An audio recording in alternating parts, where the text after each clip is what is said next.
લીલા તો અધિકાર એટલે શું? જો શ્રી મહાપ્રભુજીએ 7 અર્થ કરી, આના સ્કંધાર્થ, આના પ્રકરણાર્થ, આના શ્લોકાર્થ, આના શબ્દાર્થ, આના વાચ્યાર્થ. આમ ક્યાંય વૈષ્ણવો મને તમને ભાગવતના કોઈ સ્કંદમાં, કોઈ અધ્યાયમાં કે કોઈ પ્રકરણમાં આપણને મનમાં શંકા ન રહે એવા 7 અર્થ કરે અને શ્રી મહાપ્રભુજી આ ભાગવત આપણને સમજાયું. એટલે તો સર્વોત્તમ સ્તોત્રમાં ગુસાઈજીને લખવું પડ્યું કે શ્રી મહાપ્રભુજીનું પ્રાગટ્ય શા માટે. તો સર્વોત્તમ સ્તોત્રમાં ગુસાઈજી આજ્ઞા કરે કે ભાગવત ગૂઢાર્થ પ્રકાશન પરાયણ. ભાગવતજીના ગૂઢાર્થ માટે આપનું પ્રાગટ્ય. તો એ 7 અર્થ એટલે અધિકાર એટલે કોઈ પણ કાર્ય માટે મારું તમારી લાયકાત હોવી જોઈએ. અને એક વસ્તુ સ્પષ્ટ છે કે ભલે આપણે અટાણે એમ કહેતા કે હું વેજાગામાં રહું છું, હું સુરત રહું છું, હું રાજકોટ રહું છું, હું એમ કહું કે હું જુનાગઢ રહું છું, પણ વૈષ્ણવો મારું તમારું સાચું ઘર આ નથી. આપણું સાચું ઘર છે તદ્ધામમ પરમમ. એટલે આપણે બોલીએ કે એક દિન જાઉં હરિના ધામમાં. ત્યાં તો આપણા પુષ્ટિ માર્ગમાં પણ આપણે બોલીએ કે હજારો જન્મથી ભગવાન હું તમારાથી વિખૂટો પડ્યો છું. રેડી, ખાલી વોલ્યુમ આપો થોડું. હજારો જન્મથી આપણે ભગવાનથી વિખૂટા પડ્યા. તો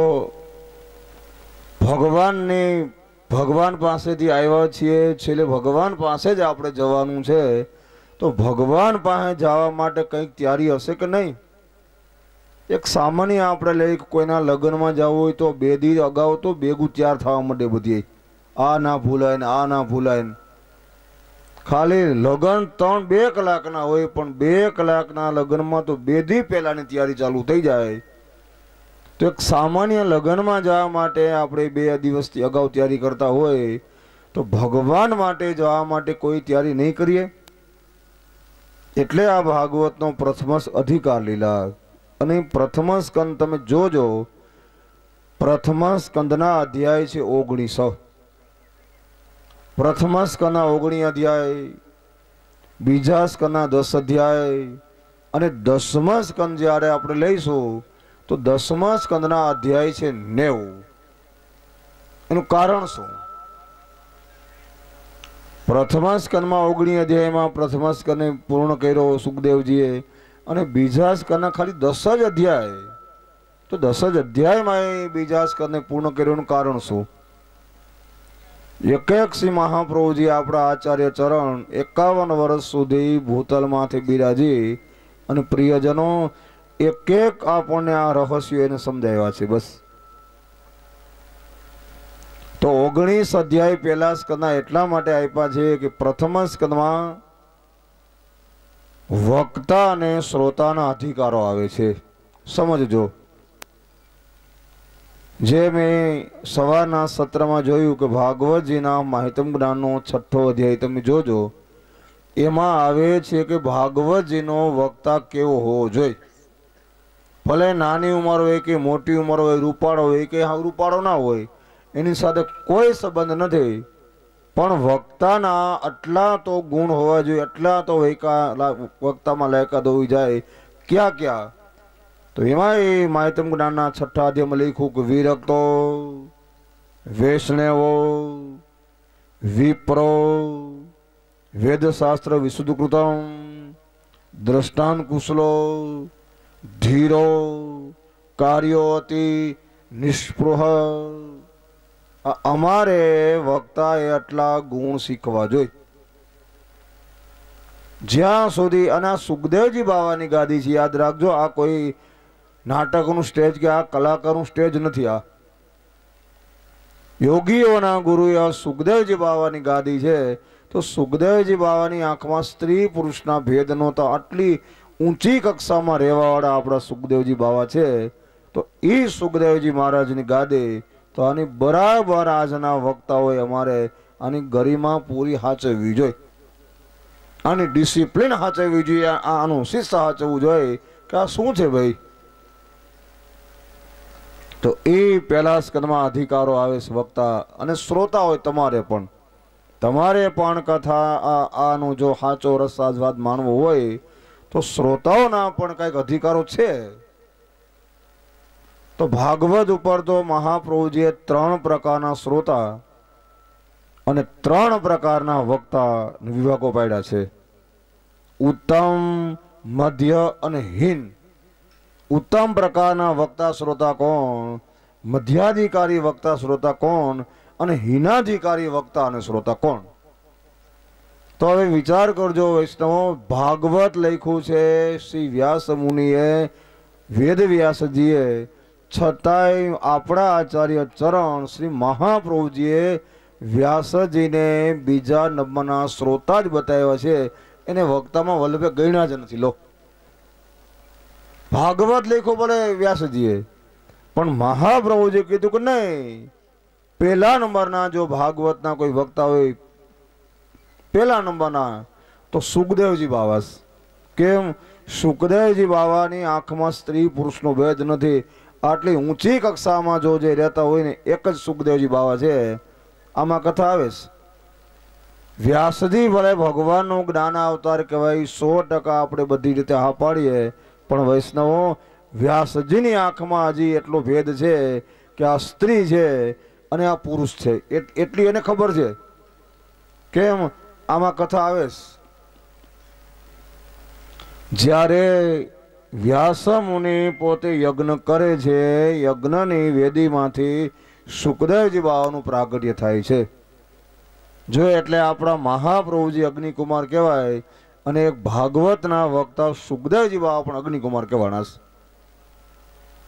સુખદેવજી બાવા જ્યાં વ્યાસજીને અગ્નિકુંડમાંથી આપનું પ્રાગટ થયું છે, 16 વર્ષના લેખા છે, 16 ગુણ સંપન્ન. અને એ સુખદેવજી બાવા હજી જેને સંસ્કાર નથી, ત્યાં કોઈ જાતના સ્નાન પણ નથી કરાવવામાં આવ્યું, ખંભે ઓળ રહી ગઈ છે. અને એ જ સુખદેવજી બાવા એ અગ્નિકુંડમાંથી પ્રગટ થઈ અને સીધા જંગલ તરફ પોતે પ્રસ્થાન કરે છે. ત્યારે વ્યાસજી યજ્ઞમાંથી જાય સુખદેવજીને પ્રગટ થયેલા જોઈ અને એની પાછળ સુખદેવજી પાછળ દોડે, હે પુત્ર પુત્રેતિ તન્મયતા તરવો બિનંદુ, હે બેટા સુખદેવજી કરતા જાય. છતાંય સુખદેવજી બાવાએ નથી પાછળ જોયું, નથી કાંઈ, પોતાની મસ્તીમાં ઉદ્ધત વેશમાં પોતે પ્રસ્થાન કરે.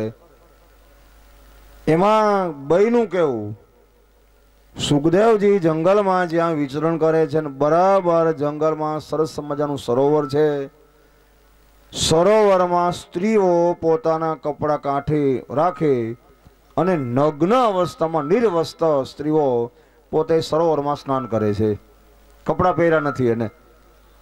હવે ભર જુવાન 16 વર્ષના સુખદેવજી જ્યાં પ્રસાર થઈ ગયા, છતાંય કોઈ સ્ત્રીઓએ સુખદેવજીની મર્યાદા રાખી કે નહીં, કોઈ કપડા જ ધારણ ન કર્યા. લો, સુખદેવજી નીકળી ગયા અને જ્યાં એની પાછળ વ્યાસજી, હે બેટા, હે દીકરા કરતા પાછળ જાય. અને જેવા વ્યાસજી ત્યાંથી પસાર થયા કે પર બારા બધા સ્ત્રીઓએ વ્યાસજીની મર્યાદા રાખી, લજા રાખી અને સીધા એને કપડા ધારણ કરી લીધા. એ જ્યાં દ્રશ્ય જોયું વ્યાસજીને થયું કે આનું કારણ શું? હું તો વૃદ્ધ કહેવાઉં, હું તો આ દીકરી જે ના એનો તો હું દાદો કહેવાઉં, અવડી મારી મોટી ઉંમર છે, છતાંય મને જોઈને આ સ્ત્રીઓ લજા ધારણ કરે, વસ્ત્ર પહેરે છે અને ભર જુવાન મારો દીકરો સુખદેવજી પસાર થઈ ગયો તો આ કાંઈ કોઈ વસ્ત્ર પહેર્યા નહીં. નકર વિકાર તો એને હોય, એની ભર જુવાની છે, હું તો બુઢો થઈ ગયો. વ્યાસજી કે તો સુખદેવજી મારા દીકરાને જોઈને વસ્ત્ર પહેરવા જોઈએ, એની બદલે મને જોઈને વસ્ત્ર ધારણ કરવાનું કારણ શું? અને આ વ્યાસજીના મગજમાં કીડો હરવેરો, હવે કરવું શું? સુખદેવજીને જોઈને કપડા ના પહેર્યા, પોતાને જોઈને કપડા ધારણ કરે છે. એ વખતે વ્યાસજીથી ન રહેવાનું, એટલે જેટલી સ્ત્રીઓએ પોતાને જોઈને જ્યાં વસ્ત્ર ધારણ કર્યા, એમાં વ્યાસજી સ્ત્રીઓ પાસે જઈને કીધું, બેટા દીકરીઓ, એક વાત પૂછું આપને? બોલો બાપજી, શું? ત્યારે એ વ્યાસે કીધું કે બેટા હું તો વયોવૃદ્ધ કહેવાઉં, તમારું દાદા સમાન કહેવાઉં, તમે મારા દીકરા દીકરી સમાન છો, હું તો મોટી ઉંમરનો માણસ છું. એટલે વ્યાસજીએ પૂછ્યું કે બેટા તો મને જોઈને તમે વસ્ત્ર ધારણ કર્યા અને મારો ભર જુવાન દીકરો વિકારતો એ ભર જુવાનીમાં હોય સુખદેવજીને, તો સુખદેવજી મારો દીકરો પસાર થયો, તમે કોઈએ વસ્ત્ર ધારણ ન કર્યા, નિર્વસ્ત્ર સ્નાન કર્યો અને મને જોઈને તમે શું કામ કપડાં ધારણ કરો છો, એ મને જવાબ દો. ત્યારે ભાગવતી એમ કે એ સ્ત્રીઓએ કીધું કે વ્યાસજી માફ કરજો, ભલે તમે વયોવૃદ્ધ અમારા દાદા સમાન કહેવાઓ, તમે અમારા નાના સમાન કહેવાઓ, તમે ભગવાનનો જ્ઞાન અવતાર પણ છો, એ બધી વાત અમે સ્વીકારી છીએ, પણ એટલું યાદ રાખજો વ્યાસજી, તમારી આંખમાં સ્ત્રી પુરુષનો ભેદ છે અને તમારો ભર જુવાન દીકરો સુખદેવજી ભલે પસાર થઈ ગયા, એ મહાપુરુષની આંખમાં સ્ત્રી પુરુષનો ભેદ નથી, એટલે ઊંચી કક્ષામાં સુખદેવજી છે. તે વ્યાસજી થઈ ગયો, જો વિચારજો, હું ભલે અટાણે તમારે વેજા ગામમાં કથા સંભળાવવા આવ્યો, આખા મલકમાં હું કથા વાંચતો હોઉં, પણ એટલી મને ભાન પડે કે આ સ્ત્રીઓ કહેવાય, આ પુરુષ કહેવાય, એટલે મને ખબર છે કે નથી, મને છે એટલી મને ભાન છે કે આ સ્ત્રી છે, આ પુરુષ છે, આ નાની દીકરી છે, આ મોટી બાઈ છે, એ મારી આંખમાં હજી એટલો ભેદભાવ છે. જ્યારે સુખદેવજી બાવાની આંખમાં એ પણ નહોતું. લો, એટલે મહાપ્રભુ. અને બીજું, સુખદેવજી એટલે યાદ રાખજો, સુખદેવજી એટલે ભગવાન શંકરનો અવતાર છે. ભાગવતજીના વક્તા પણ એ મહાદેવજી છે અને રામાયણના વક્તા પણ મહાદેવજી. હનુમાનજી કોણ છે? રુદ્ર અવતાર. તો ભાગવતજીના. અને હું ને તમે તો પુષ્ટિ માર્ગમાં પછી આપણે દાખલ થયા, હવની પહેલા પુષ્ટિ માર્ગના પરમમાં પરમ કોઈ વૈષ્ણવ હોય ને પ્રિયજનો, તો મહાદેવજી પહેલા વૈષ્ણવ છે. વૈષ્ણવ નામ યથા શંભુ, પહેલામાં પહેલા વૈષ્ણવ હોય તો મહાદેવજી છે. અને જો મહાદેવજી વૈષ્ણવમાં ના આવતા હોય તો તમે આ શું કામ જોગલીલા કરો કે શું બાપા? કરો કે નથી કરતા? મૈયા તોરે દ્વારે એક બાલા જોગી આયો, બાલા જોગી આયો, મૈયા બાલા જોગી આયો, અરે મૈયા તોરે દ્વારે એક બાલા જોગી આયો, લેકર ભિક્ષા ચલી नंदरा ने कंचन थल सजायो, अरे ना चाहे तेरी दौलत दुनिया, तेरे लाला को दर्शन करा दे मैया, मैं दर्शन को प्यासो, मैया तोरे द्वारे बाला जोगी आयो. आ अपना सूरदासजी નું પદ છે ને, सूरदासजी બોલ્યા, જોગી લીલા નું પદ છે. બોલો. તો મૂળ હવે હું એ કહેવા માંગુ છું, થોડોક અવાજ આપો ને મને આનો. હું મૂળ વાત આપને એ કહેવા માંગુ છું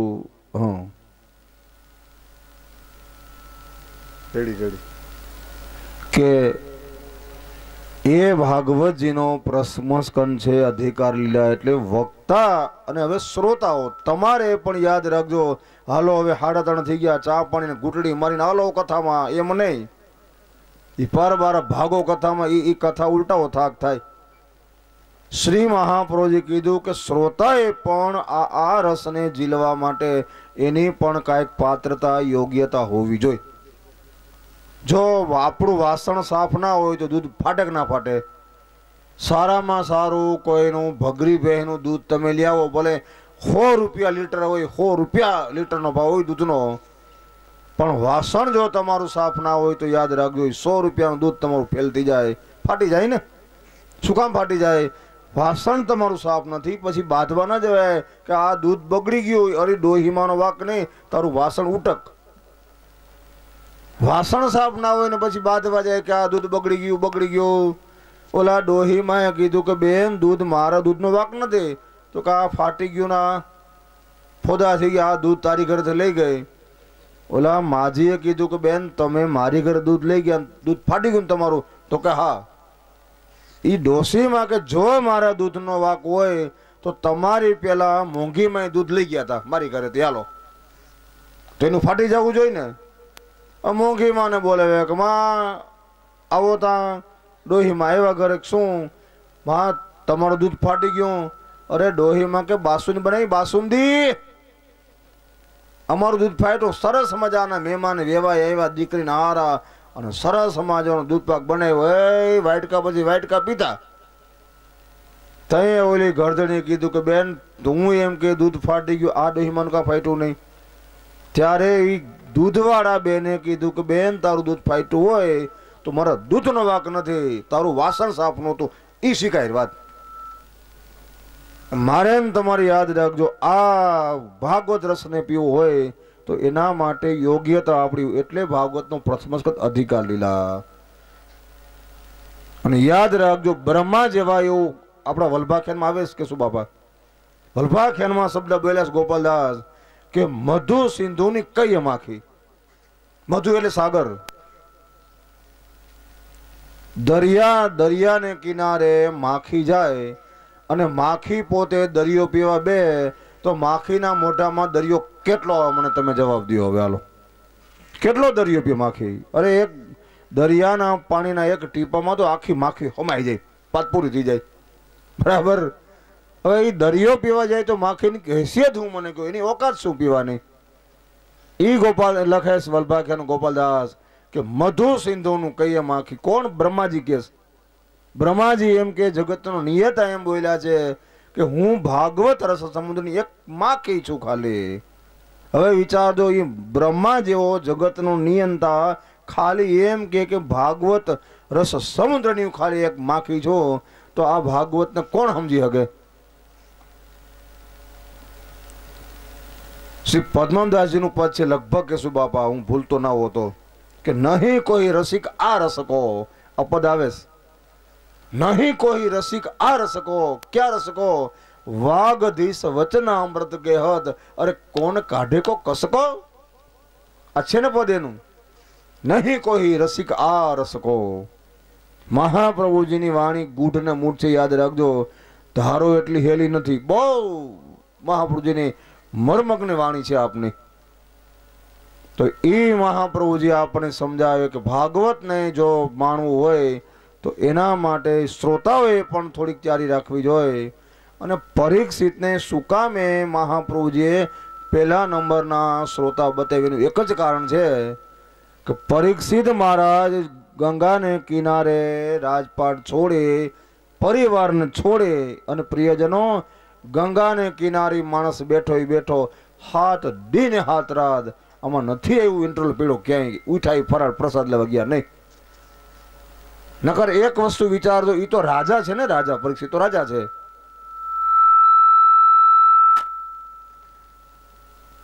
અને પરીક્ષિત મહારાજ રાજપાટ ભોગવવા વાળો આટલો ઈ વૈભવી જીવનમાં જીવવા વાળો માણસ છે. અને એ પરીક્ષિતે જિંદગીમાં કોઈ દી એને પલોઠી વાળીને એ હાથ દી લગણી કે બેઠો નહીં હોય. બરાબર. હું જોઉં છું આમાં ઘણાના ફેસ તમારો જોઉં છું, મને લાગે કે તમે પણ તમારી ઘરે કોઈ દી હેઠે પલોઠી વાળીને બેઠા નહીં હો. સોફામાંથી બેહવાળા, ડાઇનિંગ ટેબલમાં જમવાળા છો. આમાં ઘણા એવા ફેસ દેખાય છે મને કે તમે તમારી ઘરે નહીં બેઠા હો આમ નીચે કોઈ દી, પ્લીઝ. છતાં પણ આપ કેવા સરળતાથી બેઠા છે. તો પરીક્ષિત મહારાજ પોતે ખાદ દી લગણ એમ નામ પલોઠી વાળી વાળી હૈલો કે ચૈલો. એટલે પેલું સાધન તો બતાવ્યું ભાગવતમાં કે ભગવાનની પ્રાપ્તિ કરવી હોય, ભાગવત કથાનો સાચો રસાદવાદ મેળવો હોય તો એના માટે પેલું આસન જીતવાનું. આમાં આવશે બીજા સ્કંદમાં આપણે કથા લઈશું. સુખદેવજી બાબાએ કીધું કે રાજા હું તને 1 સેકન્ડમાં આંખના પલકારામાં તને ભગવાનની પ્રાપ્તિ કરાવી દઉં, પણ એના માટે શરત મારી એટલી છે રાજા કે 4 પગથિયા તારે ચડવાના છે. 4 પગથિયા ક્યાં? અને બીજા સ્કંદમાં સુખદેવજી બોલ્યા જીતાસનો, જીત શ્વાસો, જીત સંગો અને ચોથું જીતેન્દ્રિય. પેલું જ આસન બતાવ્યું કયું? જીતાસનો. બેસી જા મારા હા પલોઠી વાળીને. અને હવે તમે જો કે એ જ પરીક્ષિત મહારાજે સુખદેવજી બાવાની સામે પલોઠી વાળી વાળી એમ નામ પલોઠી છોડી નથી. ઘણી વાર સુખદેવજીએ કીધું કે રાજા આપ આટલા દિવસથી કથા શ્રવણ કરો છો, આ પગે હલાવ્યો નથી, બેઠા આસન વાળ્યું, તો જલપાન કરવું છે, તમને ભૂખ લાગી હોય તો કંઈ ફળફૂલ લેવું છે, બોલો. એમ નામ પલોઠી વાળી અને આપણે અડધી કલાક કથામાં તેરો ટાટીએ હખડ ડખડ હખડ ડખડ, કઈ ગોર બાપો બંધ કરીને કઈ પગ લાંબા કરીએ. વિચારજો, આ પેલી સિદ્ધિ બતાવી આપણા શાસ્ત્રોમાં, આસન સિદ્ધિ. એટલે સુખદેવજી બાબા અને પરીક્ષિત મહારાજ મહાન છે પેલા નંબરના. શું કામ? બેની સિદ્ધિ મહાન છે. તો હવે આપણે ભાગવતના પ્રથમ સ્કંદની કથાને આગળ લઈ. તમે જોજો, પ્રથમ સ્કંદમાં આપણા 88,000 ઋષિ મુનિઓએ વ્યાસ ભગવાનના કૃપાપાત્ર શિષ્ય છે જેનું નામ છે સૂત પુરાણિક. અને સૂત પુરાણિકની સામે ઋષિઓ બેસી અને 6 પ્રશ્ન પૂછ્યા છે. પહેલા સ્કંદમાં 6 પ્રશ્ન આવે. એમાં પહેલો જ પ્રશ્ન પૂછ્યો ઋષિ મુનિઓએ કે ત્વયા ખલુ પુરાણાની ઇતિહાસાની જાનદ. હે સૂત પુરાણિક, કૃપા કરીને કયો, ત્વયા ખલુ પુરાણાની. ખલુ એટલે કેવળ. શાસ્ત્રો કેટલા? પહેલો પ્રશ્ન કે શાસ્ત્રો કેટલા. બીજો પ્રશ્ન પૂછ્યો કે શાસ્ત્રનો સર્વોત્તમ સાર શું. ત્રીજો પ્રશ્ન પૂછ્યો ઋષિ મુનિઓએ કે સુતમ જાનાસી ભદ્રતે ભગવાન શાંતતાપતિ દેવક્યા વસુદેવસ્ય જાતો યસ્ય ચિકીર્ષિય. આ ત્રીજો પ્રશ્ન ભાગવતમાં છે. અને ચોથો પ્રશ્ન પૂછ્યો કે હે સૂત પુરાણિક, ભગવાન પ્રગટ તો થયા, પ્રગટ થઈને ઠાકોરજીએ કઈ કઈ લીલા કરી એ અમને કહો. અને છેલ્લો પ્રશ્ન છે પહેલા સ્કંદમાં, બ્રહી યોગેશ્વરે કૃષ્ણ ધર્મ વર્મિણી સ્વકાષ્ઠા મધુન પેતે ધર્મમ કમ શરણમ ગતઃ. આ છેલ્લો લાસ્ટ પ્રશ્ન છે. પહેલો પ્રશ્ન પૂછ્યો કે શાસ્ત્રો કેટલા, બીજો એનો સાર શું છે, ત્રીજો પ્રશ્ન ભગવાન શા માટે પ્રગટ થયા. ભગવાન તો શુદ્ધ પુરાણિક અજન્મા છે, નિર્ગુણ નિરાકાર છે. શા માટે અજન્મા પ્રભુ જન્મ ધારણ કર્યો અને નિરાકારમાંથી સાકાર સ્વરૂપ શા માટે લીધું અને વસુદેવ દેવકીની ઘરે પ્રગટ શું કામે થયા. ભગવાનને પ્રગટ થવાનું પ્રયોજન શું? પ્રગટ થઈને પછી કર્યું શું? હાલો, મને કોઈ પૂછે કે દાદા તમે વેજા ગામમાં કેમ આવ્યા અહીંયા, તો એમ કહું કે હું આવ્યો, એમ કહું તો હું આવ્યો અહીંયા, એમ કહું કે હું કાયદેસર કહું કે ભાઈ હું દુધાત્રા પરિવારની આ હું કથા વાંચવા આવ્યો છું. એક થયું કે નહીં, મારું આવવાનું કારણ તો છે કે નથી બાપા?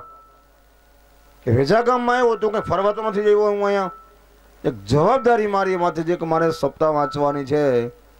એના માટે તો ભગવાન પ્રગટ શું કામે છે એ પ્રશ્ન પૂછ્યો. એનો જવાબ તમે હવે ગીતા વાંચી જો. ભગવદ્ ગીતામાં ભગવાને કીધું અર્જુનને કે અર્જુન હું શું કામે પ્રગટ થાવ, તો કે યદા યદા હિ ધર્મસ્ય ગ્લાનિર્ભવતિ ભારત, ધર્મ સંસ્થાપના થાય સંભવામી યુગે યુગે. આ ગીતાનો જવાબ છે ભગવાનના પ્રગટ થવાનું કારણ.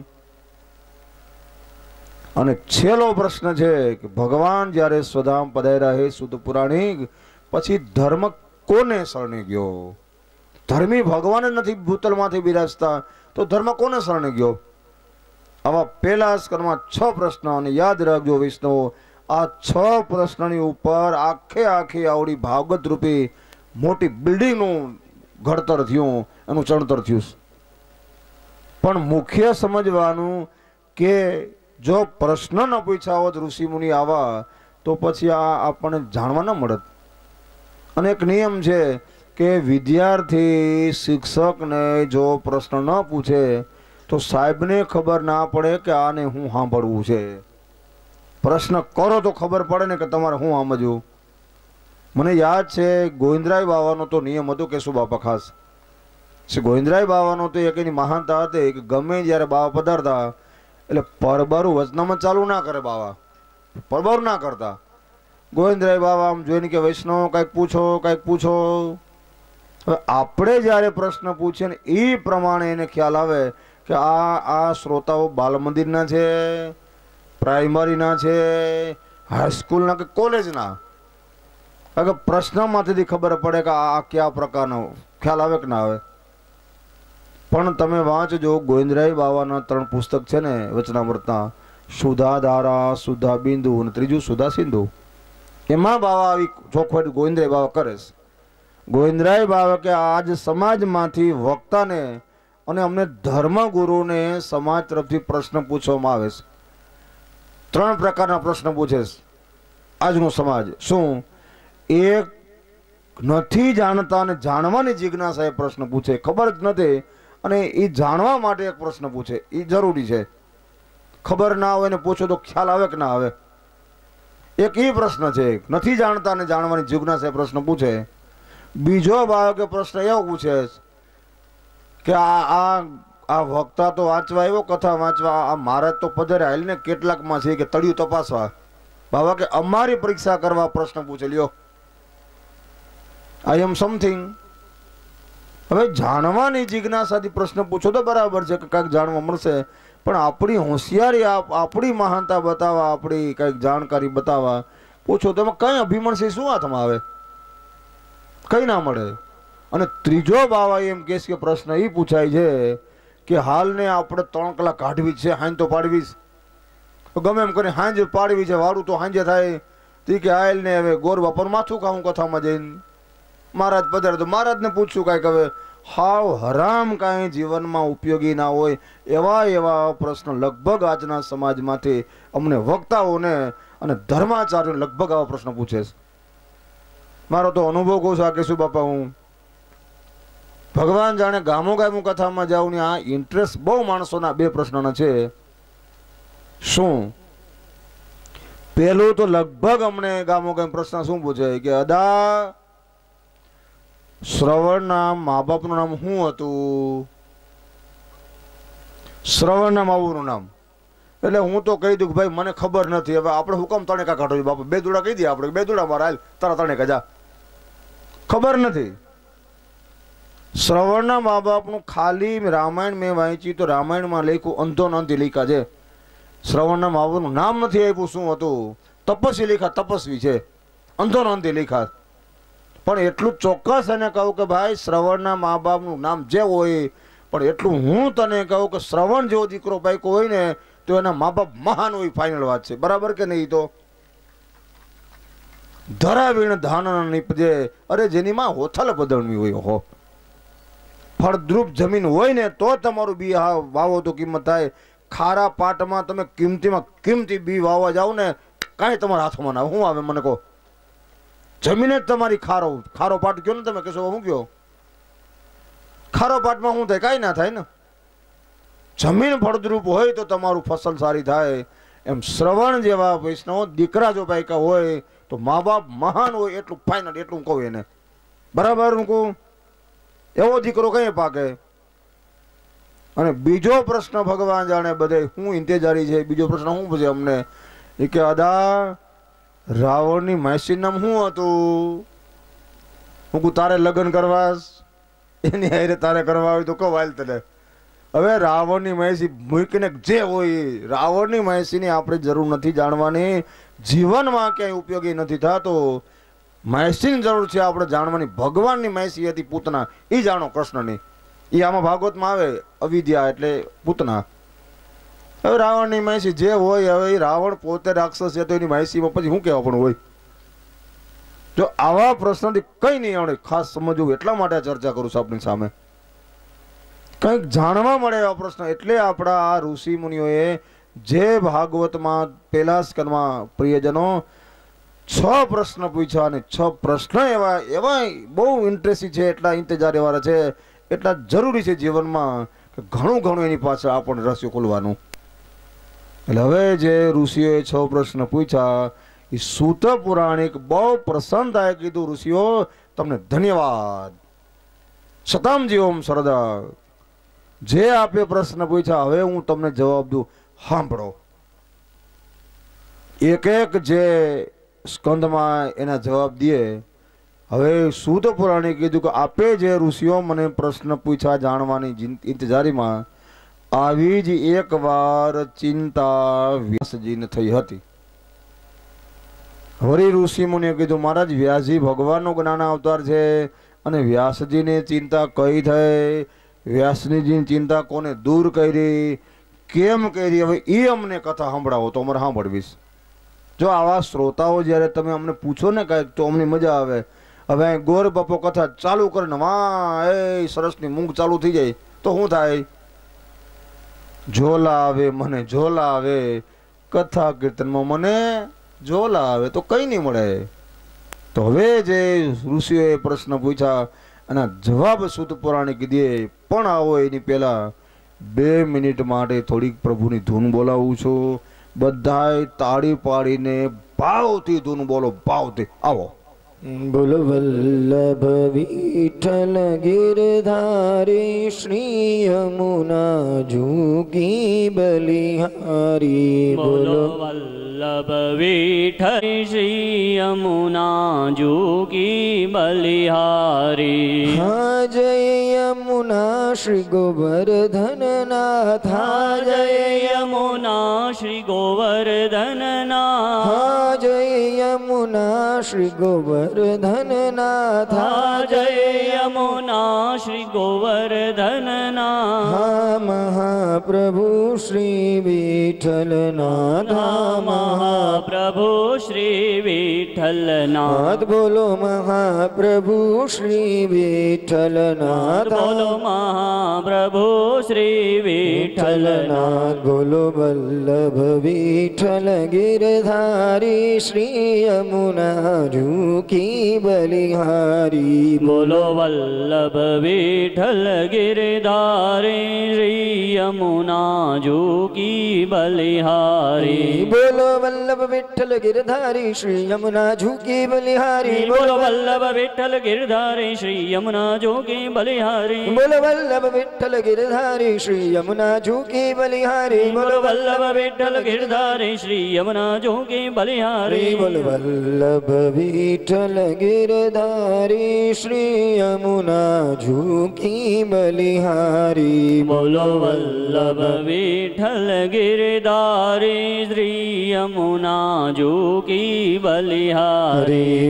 બોલો વલ્લભ વિઠ્ઠલ ગિરધારી શ્રી યમુના જુકી બલિહારી. બોલો વલ્લભ વિઠ્ઠલ ગિરધારી શ્રી યમુના જુકી બલિહારી. બોલો વલ્લભ વિઠ્ઠલ ગિરધારી શ્રી યમુના જુકી બલિહારી. બોલો વલ્લભ વિઠ્ઠલ ગિરધારી શ્રી યમુના જુકી બલિહારી. શ્રી યમુના જુકી બલિહારી. શ્રી હરિ બોલ. તાળી, તાળી. હરી. બોલો વલ્લભ વિઠ્ઠલ ગિરધારી શ્રી યમુના જુકી બલિહારી. બોલો વલ્લભ વિઠ્ઠલ ગિરધારી શ્રી યમુના જુકી બલિહારી. બોલો વલ્લભ વિઠ્ઠલ ગિરધારી શ્રી યમુના જુકી બલિહારી. બોલો વલ્લભ વિઠ્ઠલ ગિરધારી શ્રી યમુના જુકી હરિ બલિહારી. બોલ. બોલો વલ્લભ વિઠ્ઠલ ગિરધારી શ્રી યમુના જુકી બલિહારી. બોલો વલ્લભ વિઠ્ઠલ ગિરધારી શ્રી યમુના જુકી બલિહારી. બોલો વલ્લભ વિઠ્ઠલ ગિરધારી શ્રી યમુના જુકી બલિહારી. બોલો વલ્લભ વિઠ્ઠલ ગિરધારી શ્રી યમુના જુકી બલિહારી. શ્રી યમુના જુકી બલિહારી. શ્રી યમુના જુકી બલિહારી. શ્રી યમુના જુકી બલિહારી. શ્રી યમુના જુકી બલિહારી. શ્રી વલ્લભાધીશ કી જય.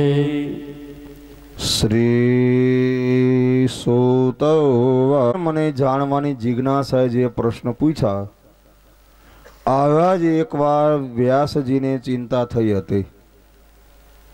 તો કે મહારાજ, વ્યાસજીને ચિંતા કઈ થઈ ને ચિંતા કોને દૂર કરે? હવે સૂત પુરાણિક સાંભળો. ઋષિમુનિ એકવાર વ્યાસ મહર્ષિ પોતાના સમ્યાપ્રાસ નામના આશ્રમમાં પોતે બિરાજે છે. હિમાલયના બદ્રિકા આશ્રમથી આગળ જાઓ, વ્યાસજીનો આશ્રમ આવે છે. ભગવતી ગંગાને કિનારે આપણો આશ્રમ છે. સરસ્વતી નદીને કિનારે આપણો આશ્રમ છે. હવે વ્યાસજીએ 17 પુરાણની રચના કરી. મહાભારત જેવો ગ્રંથ લખ્યો, છતાંય વ્યાસજીને આટલા ગ્રંથો શાસ્ત્રો લખ્યા, પણ મનની પ્રસન્નતા ન દેખાઈ. વ્યાસને એમ થયું કે મેં આટલા પુરાણો લખ્યા, તો મને પ્રસન્નતા કેમ નથી? કારણ શું? એકલા બિરાજે, પોતાને મનમાં જે ઉદ્વેગ છે, જે ચિંતા છે, પણ કઈ ચિંતા, કઈ કારણથી આપણે ચિંતા છે એનું કાંઈ કારણ મળ્યું નહીં. 17 પુરાણ લખીને એક મહાભારત ગ્રંથ લીખો, આમ પાસે બિરાજે પણ છતાંય પ્રસન્નતા ન મળી, એવામાં અનાયાસે ત્યાં શ્રી દેવર્ષિ નારદજી પધારે છે. જો નારદજીને મહાપ્રભુજીએ લખ્યું ભગવાનનું મન. નારદજી પધાર્યા એટલે વ્યાસજીએ સ્વાગત કર્યું કે આવો આવો નારદજી, ઘણી ખમા, આપ પ્રભુ પધારો, બિરાજો બિરાજો. એટલે વ્યાસજીએ નારદજીને પોતાના આશ્રમમાંથી પધરાવ્યા છે. હવે વ્યાસજીના આશ્રમમાં આવા ગાલીચા તો હતા જ નહીં બાપા. તેથી દર્ભનું આસન, ખડનું આસન, કુશનું આસન કહેવાય. દર્ભાસન ઉપર નારદજીને કીધું મહારાજ બિરાજો, આશ્રમ ગ્રહણ કરો. એટલે દેવર્ષિ નારદજીએ વ્યાસજીના આશ્રમમાં આશ્રમ ગ્રહણ કરીને બિરાજે. પણ જ્યાં પ્રિયજનો નારદજી આસન ઉપર બિરાજે છે, હામાં વ્યાસજી પણ સામા બિરાજે છે. અને જેવા વ્યાસજીના મોઢા સામું નારદજી જોવે અને વ્યાસજીને જ્યાં ચિંતામાં, ટેન્શનમાં દેખા અને પરવાર નારદજી બોલ્યા કે પારાશર્ય મહાભાગ ભવતમ કસિદાત્મનો પરિતુષ્યથી શારીર આત્મા માનસે એવા. હે પારસનું સંતાન વ્યાસજી, આપના મોઢા ઉપર જોઉં છું કે કંઈક તમે ચિંતામાં છો, ટેન્શનમાં છો, ડિપ્રેશનમાં છો. બોલો તમે શરીર અને મનથી શું ચિંતામાં છો મને કહો. હવે વ્યાસજીને નારદજી આવું પૂછ્યું ત્યારે વ્યાસજીએ કીધું નારદજી હું ચિંતામાં છું, બધી વાત આપની સાચી છે, પણ બાપ મને ખબર નથી કે કઈ ચિંતામાં હું ચિંતિત બની ગયો, એ મને ખબર નથી. અને નારદજી હું આપને એટલું પૂછું કે આટલા આટલા પુરાણો શાસ્ત્રો લખ્યા છતાંય પ્રસન્નતા નથી, અને આપ ત્રણે લોકમાં સદાકાળ ભ્રમણા કરો છો, આપ એનું કારણ શું? હાથમાં 3 તારવાળી વીણા લઈને તમે કૈલાસ પર્વત ઉપર જઈ શકો, તમે સત્યલોકમાં જઈ શકો, અને નારદજી તમે ભગવાનના વૈકુંઠ ધામમાં આ શરીરથી તમે જઈ શકો છો, કારણ શું? તમે વાંચજો, આ એક જ નારદજી એવી વિભૂતિ છે આપણા શાસ્ત્રોને કે ગમે તે લોકમાં જવું હોય તો ભાઈ પાસે પાસપોર્ટ હાવ ત્યાર, પાસપોર્ટ હાવ વિઝા કમ્પ્લીટ, એને ગમીને જવું હોય ને કોઈ રોકે નહીં હો. નકર વિચારજો, આ શરીરથી આપણે કોઈ જઈ ના શકીએ ભગવાનની પાસે. આવા મહાપુરુષોના આપણે જીવન વાંચીએ કે આને આ શરીરથી ભગવાનની પાસે પહોંચ્યા છે. એમાં સૌની પહેલાં હું તમને યાદી કરાવું, આને આ શરીરથી કોઈ ભગવાન પાસે પહોંચ્યું હોય ને તો મર્યાદા માર્ગનો દાખલો મીરાબાઈ વાંચજો. મીરાબાઈને જ્યારે એના પતિ રાણાએ ત્યાગ કર્યો અને મેવાડને છોડી મીરાબાઈ આપણા ગુજરાત સૌરાષ્ટ્રમાં આવ્યા, ક્યાં? દ્વારકાપુરીમાં. ખબર પડી દ્વારકાના અગલ બગલના ગામડાઓને માણસોને કે મીરાબાઈ પોતે ભગવાન દ્વારકાધીશના દર્શન કરવા માટે આવે છે, દ્વારકામાં આવે છે. ત્યાં તો માણસોને ભીડ. સીધા જ મીરાબાઈ મેવાડ છોડી અને ભગવાન દ્વારકાધીશના દર્શન કરવા મંદિર તરફ પ્રસ્થાન કરે. બે બાજુ મંદિરની બે બાજુ માણસોની ભીડ થઈ ગઈ, કતાર થઈ ગઈ. અને એ જ મીરાબાઈ ધીમે ધીમે હેઠું આમ ધ્યાન કરે, ભગવત નામ લેતા, પગલાં માંડતા માંડતા બધાય શ્રોતા જોવે છે. એ માણસો જોવે મીરાબાઈ મંદિરમાં જાય છે. બધાએ જોયું કે મીરાબાઈ મંદિરમાં દર્શન કરવા જાય. કલાક 2 કલાક માણસો એ મંદિરની બહાર ઉભા, હમણાં મીરાબાઈ પાછા ફરે, પણ કોઈ મીરાબાઈને મંદિરમાંથી પાછા ફરતા જોયા નથી. કે શું બાપા? જાતા જોયા, બધાએ જોયા મીરાબાઈ ગયા મંદિરમાં દર્શન કરવા, પણ હમણાં તો પાછા આવશે ને મંદિરમાંથી. મીરાબાઈ પાછા નથી આવ્યા. શું થયું? મીરાબાઈ ભગવાનની મૂર્તિમાં લીન થઈ ગયા, હમાઈ ગયા, આ શરીરથી પહોંચી ગયા. એની ભક્તિ પ્રબળ હતી. બરાબર. બીજો દાખલો તમને આપું પુષ્ટિ માર્ગનો. લક્ષ્મણ ભટ્ટ તિરુપતિ બાલાજીમાં વાંચજો, વલ્લભ પ્રભુના પિતા શ્રી લક્ષ્મણ ભટ્ટ તિરુપતિ બાલાજીમાં. બરાબર. આપણા આચાર્ય મહાપ્રભુજી છેલ્લા 40 દિવસ આપણે મૌન લીધું, સંન્યાસ ગ્રહણ કર્યો છે. એ વખતે યાદ રાખજો, મહાપ્રભુજી પોતે વલ્લભ નામથી નહીં, છેલ્લે મહાપ્રભુજીનું નામ સંન્યાસ ગ્રહણ કર્યો, શિખા સૂત્રનો ત્યાગ કર્યો, લંગોટી પહેરી, ધોતી નહીં, ધોતી કાઢી નાખી, આપણે લંગોટી ગ્રહણ, કારણ કે સંન્યાસનો નિયમ છે. એ સંન્યાસ જ્યારે લીધો મહાપ્રભુજીએ 40 દિવસ લંગોટી પહેરી અને નામ હું પાડ્યું પૂર્ણાનંદ સંન્યાસી નામ પૂછ્યું આપનું, વલ્લભ નામ નથી છેલ્લે, વાંચજો. પૂર્ણાનંદ સંન્યાસી અને 40 દિવસ મૌન લઈ અને કાશીમાં હનુમાન ઘાટે ગંગાજીની મધ્યધારામાં આપ પોતે બિરાજે છે.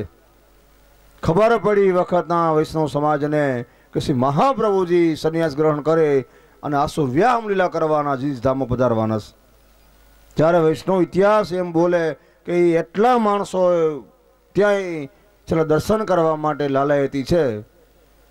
ગુસાઈજી ગોપીનાથજી પણ નાના બિલકુલ. બધાએ જોયું મહાપ્રભુજી ગંગાજીની જલમાં એટલે લગન આપ બિરાજે છે. અને જ્યારે આપનો સમય પૂરો થયો ત્યારે એમ નામ જે વીજળી હબાકો મારે લીસોટો થાય એમ પ્રિયજનો શ્રી આપણા આચાર્ય ચરણ મહાપ્રભુજી પણ એ જલમાંથી આપ તેજ પુંજ બને અને પધારી ગયા નિજ ધામમાં આને આ શરીરથી. ત્રીજો દાખલો આપો ગુસાઈજીનો આપણા વિઠ્ઠલનાથજી. ક્યાં? ગિરિરાજજીમાં. છેલ્લે ગુસાઈજી મહારાજને જ્યારે આ પૃથ્વી છોડવી છે ત્યારે ગિરિરાજની તળેટીમાં પોતે પધાર્યા અને ગોવિંદ સ્વામી કીધું, ગોવિંદા શું હાલ મારા ભેગો. ગોવિંદ સ્વામીનું બાવડું પકડી આના સ્વદેહે આપણે પધારી જવું છે કે ગિરિરાજી બાવાની તમે જાજો નોખા નોખા દ્વાર છે. ગિરિરાજની તળેટીમાં નોખા નોખા દ્વાર છે આ શરીરથી પહોંચવાના. પણ ગુસાઈ જે પોતાના બાળકોને કીધું ગિરધરજીને કે બેટા મારું શરીર તો નહીં હોય પણ અગ્નેશ્રી તમે કરજો. કેને? ઉપવસ્ત્ર આપતા ગયા. ઉપવસ્ત્ર આ લ્યો, આ ઉપવસ્ત્ર આપું ને આને કાયદેસર મારું સ્વરૂપ માને અને બેટા તમે અગ્નિ સંસ્કાર મારા આ ઉપવસ્ત્રનું કરજો. મારું શરીર નહીં હોય. આને આ દેહથી ગોવિંદ સ્વામીનું બાવડું પકડી વૈષ્ણવ ગોવિંદ સ્વામીને પણ સાથે પધરાવી ગયા. ગિરિરાજની કંદરામાંથી પધારી ગયા આપની ધામમાં મહાપુરુષો. બાકી ભલે ને હું તમે ગમે એમાં વાતું કરતા હોય, આપણા શરીરથી આપણે જવાના છીએ. એવા આપણી મારી ને તમારી કોઈની ભક્તિ નથી. આપણા ઉપરથી અચ્છે છે ભીતર કી રામ જાણ. આપણી ભક્તિ ક્યાં આવી પ્રભુ મને કહો. આ મહાપુરુષો. એટલે હવે મૂળ વાત કરું કે નારદજીને વ્યાસજીએ પૂછ્યું કે મહારાજ તમે આ દેહથી 3 લોકમાં નારદજી તમે ફરો છો એનું કારણ હું મને કહો. ત્યારે નારદજી કીધું, વ્યાસજી સાંભળો, આ શરીરથી હું 3 લોકમાં જો ફરતો હોય તેનું કારણ એ છે કે વ્યાસજી મેં આગલા જન્મમાં ભગવાનની ભક્તિ કરી લીધી છે. વ્યાસજીએ પૂછ્યું, નારદજી તમે શું ભક્તિ કરી આગલા જન્મમાં એ મને કહો. હવે જો શ્રોતાઓ, શ્રી નારદજી પોતાના આગલા જન્મની કથા વ્યાસજીની સામે પોતે ગાય છે. હવે આપણને કોઈને આગલો જન્મ યાદ છે? તમને છે કોઈને? અટાણે ભલે આપણે વેજા ગામમાં કોઈના વહુ છે, કોઈના દીકરીઓ, કોઈના હાહુ કે જે કાંઈ થયા હોય કે આપણા હાહરા અને આપણા માવતરાઈ છે, આપણે આઈના છીએ. અટાણે આની ખબર છે, આગલા જન્મની આપણને કોઈને ખબર છે? મને ખબર નથી કે શું બાપા. અટાણે બ્રાહ્મણ છું, કથા વાંચું છું, અહીં રહું છું એટલી ખબર છે. આગલો જન્મ મારો કયો તો આપણે કોઈને ખબર છે જ નહીં. નથી ને કોઈને ખબર. ઇતિહાસના પાના વાંચો, અમુક મહાપુરુષો એવા આપણા આ ભૂમિ માથે પાકી ગયા કે 4 જન્મની કથા કીધી. કોણે? હવની પહેલા યાદ કરો, રાજા ભરતોરીને. કે શું બાપા?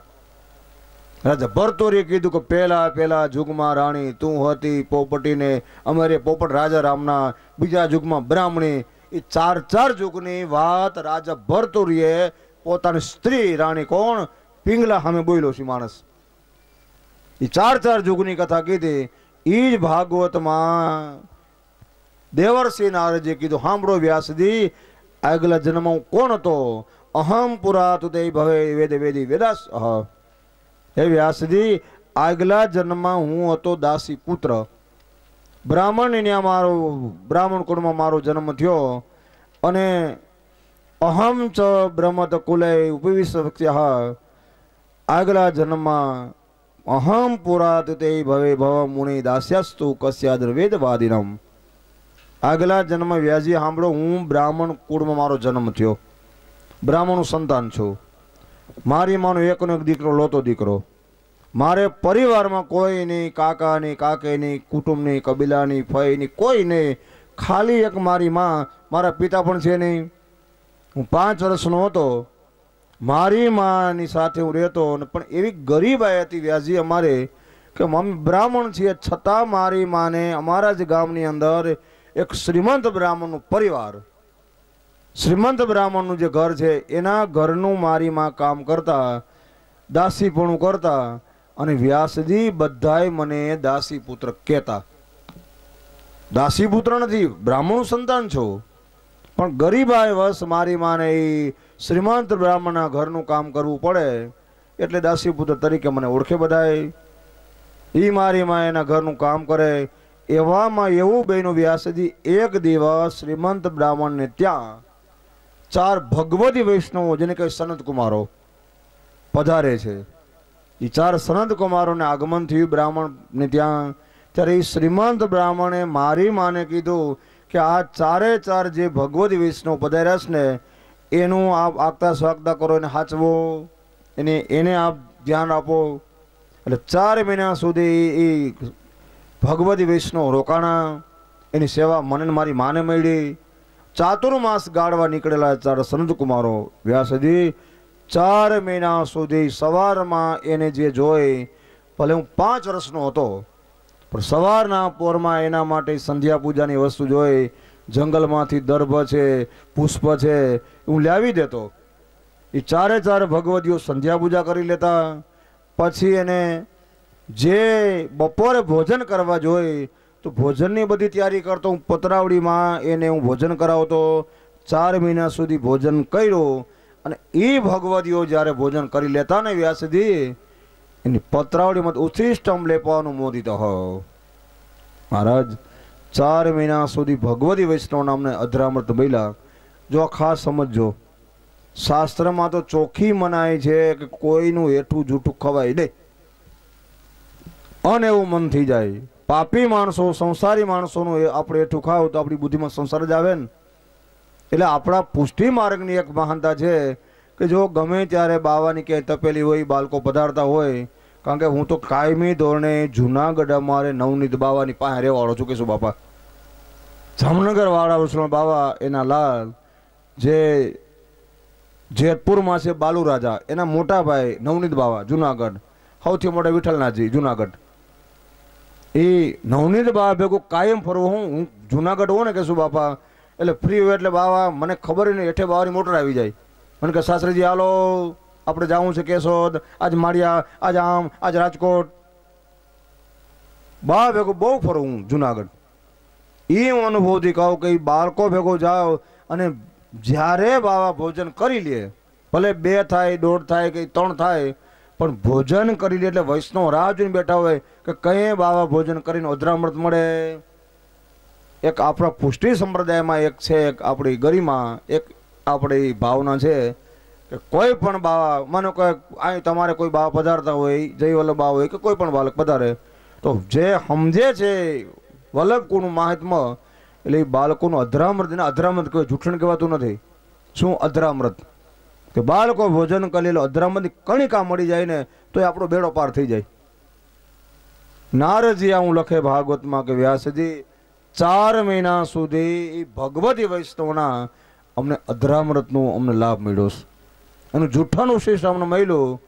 બુદ્ધિ સાત્વિક થાય. પછી શું કરતા? પછી વ્યાસજી 4 મહિના રોકાણ. એમાં કાયમ સાંજે હું મારી માના ખોડામાં બેસતો અને 4 ભગવતીઓ અમને સત્સંગ કરાવતા. જો આ ખાસ આપણે બધા શીખજો. તમે જે સંપ્રદાયમાં હોય એને મારા લાખો વંદન છે વ્યાસગાદી ઉપરથી. પણ એટલું ચોક્કસ હું કહું છું શાસ્ત્રોને માની કે જે સંપ્રદાયમાં આપણે હોય, પણ કમસે કમ મિનિમમ પ્રિયજનો 10 મિનિટ તો આપણે ઘરે ભગવદ વાર્તા થવી જોઈએ. જાજી ન થાય તો કાંઈ નહીં, કદાચ તમે થાયકા હોય એમ કંઈક હવે જાજુ ન બેસાય, 10 મિનિટ તો બેસી શકો ના બેસી શકો. 10 મિનિટ ભગવદ વાર્તા કરવી જોઈએ. અને હરિરાય મહાપ્રભુ જે શિક્ષાપત્ર લખવાવાળા, હરિરાય મહાપ્રભુ એવી આજ્ઞા કરે છે શિક્ષાપત્રમાં કે ભગવદ વાર્તા કર્યા વગર ફૂવું ને. એટલે યાદ રાખજો શ્રોતાઓ, આપણે બધાય ભગવાનના મોટા ગુનેગાર થાય છે, જાજુ નહીં. અને યાદ રાખજો વૈષ્ણવો, આપણે દુનિયા છોડીને જાહું ને, દુનિયા છોડીને જાહું ભગવાનની પાસે, ભગવાન નહીં પૂછે કે તારે કેટલા વખત જમીન હતી વેજા ગામમાં, તારે સુરતમાં કેટલા ધંધા હતા, રાજકોટમાં કેટલા પ્રોપર્ટી હતી, કાંઈ બાપો નહીં પૂછે. ભગવાન કંઈ નહીં પૂછે આપણને કેટલા દીકરા હતા અને કેટલા એ ધંધામાં હતા અને શું, કંઈ નહીં પૂછે. ભગવાન મને તમને એટલું પૂછશે કે જીવ, મેં તને 24 કલાકના 21,600 શ્વાસ આપ્યા, એમાંથી તે મને કેટલા આપ્યા મને કે. અને યાદ રાખજો, ન્યા લાંચ નહીં હાલે, એ બાપો ફૂટશે નહીં. અટાણા એ પોલીસ ખાતું ફૂટી જાય, અટાણે એ વકીલ ફૂટી જાય, જજ ફૂટી જાય, ઓલો બાપો નહીં ફૂટે. યાદ રાખજો, ઈશની કોર્ટે જ્યાં ચડો માનવી તેથી ભણેલી વિદ્યા સર્વ નકામી. અને ન્યા આપણી દાદાગીરી નહીં હાલે બાપા. આપણે વેજાગામમાં કદાચ હાલતી હોય, ગોંડલમાં હાલતી હોય, રાજકોટમાં હાલે, ઓની પણ હાલશે. ચોપડા ચોખા રાખે રામ મારો ચોપડા. યાદ રાખજો, એક એક હિસાબ માગશો. હો, કેટલો ઘરેણા હતા નહીં પૂછે, તારી પાસે કેટલા ઘરેણા હતા એ ક્યાં પૂછવાનો બાપો. ભગવાન પૂછશે કે તે મને કેટલા શ્વાસ આપ્યો મને કે. પછી ઘણા ઘણા શું કે અમારા બાપાને છેલ્લે વહમું બહુ લેગું લાગે ને બાપાને, ઓલો બાપો દેખાતો એટલે અમારા બાપાને વહમું બહુ લાગ્યું કે ઓહો હો. પણ બાપે કોઈ દી ભગોદારતા કરી, કોઈ દી કથામાં ગયો તો બાપો, નકરા ઓટલા ભેંગા આખા ગામની ઉપાડી હતી. એનું દૈસા શું થાય પછી. યાદ રાખજો, કંઈક આપણે કરવાનું છે. એટલા માટે એટલે તો આપણે જો આ દુઃખ સાથે બોલીએ છીએ કે હજારો જન્મથી ભગવાન અમે તમારે વિખૂટા પડ્યા છે. ભગવાન ખાલી એટલું જ પૂછશે. એટલે હું બહાર દઈને કહું પ્રિયજનો, જાજુ ન થાય તો કાંઈ નહીં આપતે, પણ કમસે કમ 10 મિનિટ તો ભગવદ્વાર્તા કરો. અને એવું નહીં માનવાનું ઠીક છે. અટાણે હું જોઉં છું ગામ આપણે બીજાની ઘરે ભગવદ્વાર્તામાં જતા હોય, બહુ આનંદની વાત છે, થવી જ જોઈએ. પણ હું તો ત્યાં સુધી કે હરિરાય મહાપ્રભુ ત્યાં સુધી આજ્ઞા કરે કે ઘરે ઘરે ભગવદ્વાર્તાનો ક્રમ રાખો ને ભાઈ. અટાણે તો આપણા દીકરા ભણેલા છે, દીકરાની બહુ ભણેલી આવે છે, અને ઈથી આગળ મોટી તો ઉપલબ્ધિ આપણને અટાણે એ મળી છે કે બધાએ આપણા શાસ્ત્રો પુરાણો હતા જે સંસ્કૃતમાં હતા, એ અટાણે વિદ્વાન આચાર્યો શાસ્ત્રીઓના વિદ્વાન આપણા આચાર્યોની કૃપાથી બધાય ગ્રંથો ગુજરાતીમાં અટાણે મળે છે. વાંચવારો થાકે બાપા બરાબર. એમાં પુષ્ટિ માર્ગમાં તો આપણે તો બળભાગી છે. આપણું ખજાનો તો તમે ખોલો કોક દી, પુષ્ટિમાનું સાહિત્ય ખોલજો યાર. ખાલી તમે ગોકુલનાથજીનું હાસ્યામૃત વાંચો કે શું બાપા.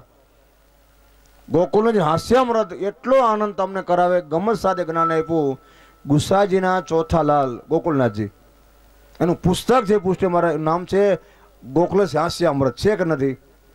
હજી તમને આગળ કહું, ખાલી વાંચો ઉકાતન પુસ્તક, પૂજ્યપાદ પ્રાતસ્મણી પોરબંદરવાળા દ્વારકેશ બાવાનું લખેલું છે ને ઉકાતન પુસ્તક. ખાલી તમે ઉકાતન પુસ્તક વાંચો ને, હું ઉકો પ્રશ્ન પૂછે, પેટમાં દુખાડે એટલું સાહિત્ય આપણે બિરાજે છે. પણ એ કે અમને ભગવદ્વાર્તામાં નીંદર આવે, ઝોલા આવે. કથા ભગવદ્વાર્તામાં ના બેહે. પેલા 2 કલાક ટીવીમાં આખું ફોડે પાછા ત્યાં બેહે.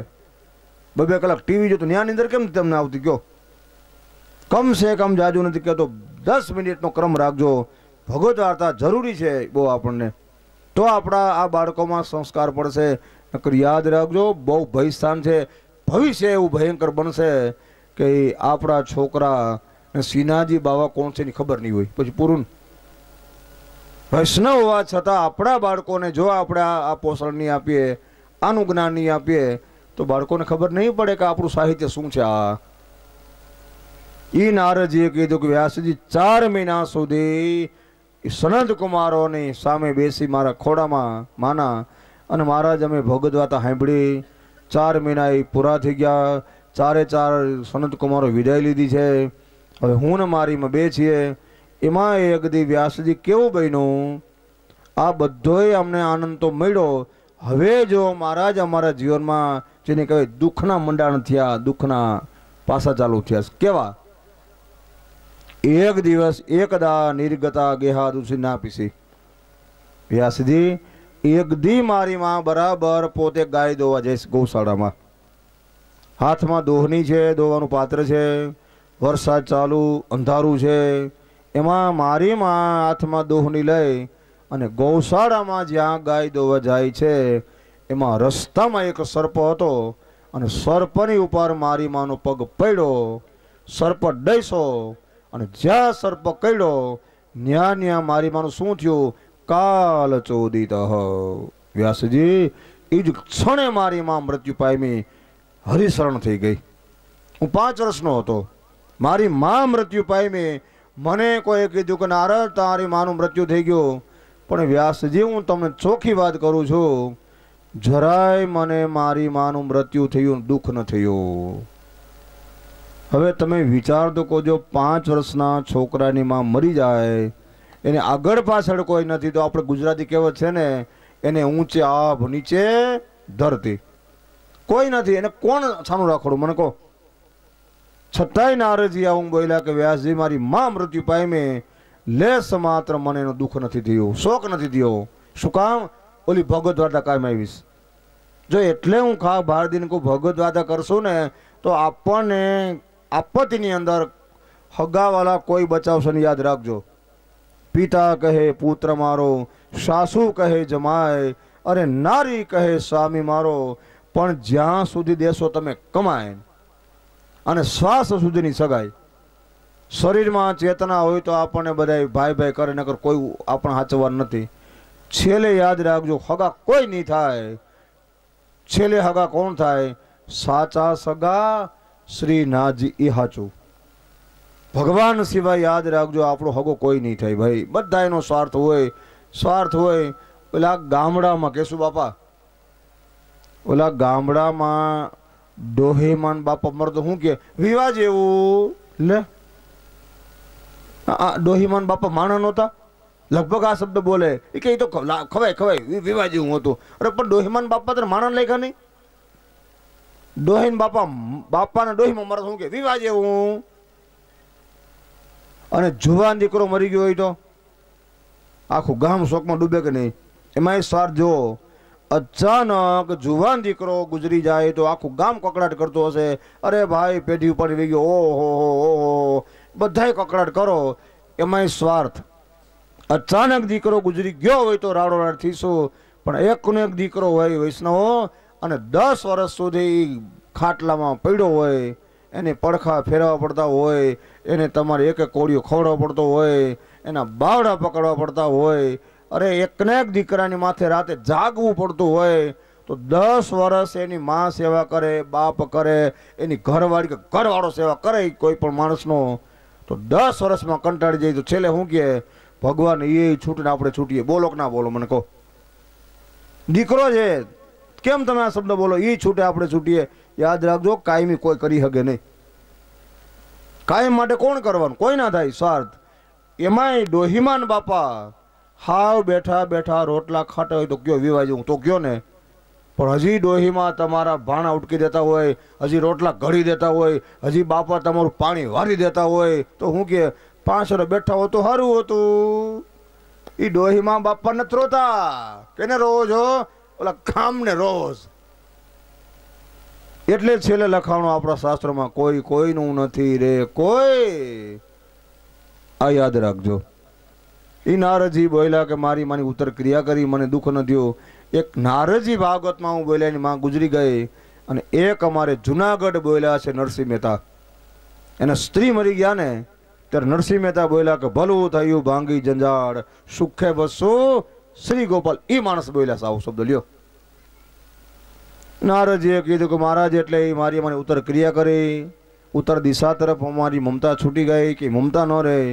અને છેલ્લે આકાશવાણી કીધું, નારદ જો બેટા તારે આ શરીરથી મને કાયમ માટે તારે જોવું હોય ને તો આ શરીર છોડ. આ તારું પંચ મહાભૂત શરીર છે, હાડ માંસનું બનેલું, પણ એવું નૂતન દેહ હું તને આપું કે કાયમ માટે અહર્નિશ તું મારા દર્શન કરી શકીશ. એટલે આકાશવાણી રાહ જોવું કે ક્યારે મારું મૃત્યુ થાય. એમાં વ્યાસજી મારો જ્યારે સમય પૂર્ણ થયો, શરીર મેં છોડ્યું, નૂતન દેહ. ભગવાન આ જે શરીર છે ને મારું, એ નૂતન દેહ છે. નૂતન દેહ એટલે આને કાંઈ ના થાય, આને ઠંડી લાગે નહીં, આને વરસાદ નડે નહીં, આને કોઈ વાતાવરણ નડે નહીં. આ નૂતન દેહ ભગવાન તરફથી મેળવું, 3 લોકમાં ફરી શકું છું, મને કોઈ રોકતું નથી. તો વ્યાસજી તમે 17 પુરાણ ભલે લખ્યા, પણ બાપ યાદ રાખજો, જ્યાં સુધી ગોલોકપતિ કૃષ્ણચંદ્ર પ્રભુના ગુણાનુવાદ નહીં ગાઓ ત્યાં સુધી વ્યાસજી હૃદયનો આનંદ તમને પ્રાપ્ત નહીં થાય. આ ફાઇનલ છે. હવે વ્યાસજીને થયું કે મને તકલીફ હું હતી, આ બીમારી મળી ગઈ, દર્દ પકડાઈ ગયું. અને વ્યાસનું દર્દ કોને પકડ્યું? નારદજીએ. તમે 17 પુરાણ લેખા, મહાભારત લખ્યું, છતાંય પ્રસન્નતાના હોવાનું કારણ શું? આ એક જ. યાદ રાખજો વ્યાસજી, ભગવાન યાદ કરો કૃષ્ણને. કોણ છે કૃષ્ણ? તો સદાકાળ આનંદ ઘન છે. એટલે આપણે બોલીએ સર્વોત્તમમાં કે વાલો આનંદ પરમાનંદ કહેવાય. સર્વોત્તમ સ્તોત્રમાં ગુસાઈજી મહારાજે મહાપ્રભુજીના કેટલા નામ આપ્યા? કેટલા નામ છે સર્વોત્તમ સ્તોત્રમાં ગુસાઈ મહાપ્રભુજીના? કેટલા? 10, 15, 20 પછી કેટલા? 108. પેલું જ નામ આવે આનંદાય નમઃ, પરમાનંદાય નમઃ છે ને. આનંદ ઘન ભગવાન એક જ છે. બાકી યાદ રાખજો. એટલે બોલ્યા મહાપ્રભુજી કે પ્રાકૃતા સકલા દેવા ગણિતાનંદ બૃહત્કમ પૂર્ણાનંદો હરિતસ્માત. મહાપ્રભુજી શબ્દ કહું સા, પ્રાકૃતા સકલા દેવા બધા. અરે વલ્લભે તો ત્યાં સુધી કીધું બાપા કે ઇન્દ્રનો, ચંદ્રનો, વરુણનો, કુબેરનો, મહાદેવનો અને બ્રહ્માનો આનંદ કેવો છે? પ્રાકૃત. એક સીમિત છે, એક મર્યાદા છે, એક ડિસ્ટન્સ છે એનો. પણ અખંડ આનંદ કેનો છે? પૂર્ણાનંદો હરિતસ્માત. ભગવાન પૂર્ણાનંદ છે. તમને સમજાવું. માનો કે તમારા ગામમાં નદી નીકળતી હોય તો એ નદી કેટલો ટાઈમ વહે ગયો? 12 માસ તો નથી નદી આપણી કોઈ. અમુક નદી અમુક ટાઈમ રહે તો પૂરેપૂરો કોઈ નદી ન કોઈ દી હુકાય એવું કેવું સ્થાન? એવું એક દરિયો છે. દરિયો કોઈ દી હુકાણો? નદીને કિનારે બેઠા હોય તો ક્યારેક નદી સુકાઈ જાય, એમાં પાણા ઉડવા માંડે, ઉલવા માંડે. પણ દરિયાને કિનારે બેહો તો કોઈ દી તરસ ના રહ્યો, કારણ કે દરિયો પૂર્ણાનંદ છે. દરિયો કોઈ દી ઉભરાતો નથી અને દરિયો કોઈ દી ખાલી થતો નથી. બસ થાય કોઈ દી? ચોમાસામાં દરિયો ઉભરાય નહીં અને બીજામાં કાંઈ ફૂકાય નહીં. દરિયો પૂર્ણાનંદ છે.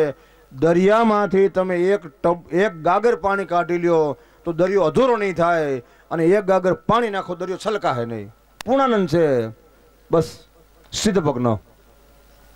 તો વ્યાસજીને કીધું નારદજીએ કે મહારાજ તમે ભગવાન કૃષ્ણના ગુણાનુવાદ ગાઓ. અખંડ આનંદ તો ભગવાન એક છે કે તમને કોઈ દી તમને આ ટેન્શન વધશે નહીં, તમને કોઈ તકલીફ કઈ નહીં થાય. આનંદ આનંદ ને આનંદ, હંમેશા તમે આનંદમાં રહેશો. એ ભગવાનને યાદ કરો, નકર તમને શાંતિ નહીં મળે. આટલું કહીને હવે નારદજી રવાના થાય છે. અને હવે વ્યાસજીને થયું કે ઓ 17 પુરાણ ભલે લીખા પણ ભગવાન ગુણાનુવાદ નહીં ગાઉ કૃષ્ણના ત્યાં સુધી મને હૃદયમાં આનંદ પ્રાપ્ત નહીં થાય. એટલે હવે વ્યાસજી નારદજીને વિદાય આપે અને સરસ્વતીમાં સ્નાન કરીને પાછા આશ્રમમાં બેઠા. સમ્યા પ્રસિદ્ધિ પ્રોક્તા ઋષિના સતવર્ધનમ. શ્રી વ્યાસજી આશ્રમમાં બેસી આંખો બંધ કરી. હવે જો વ્યાસજી સમાધિ લગાડી અને સમાધિમાં શું દર્શન થાય એ કથા રાખો ઇન્ટરવેલ પછી.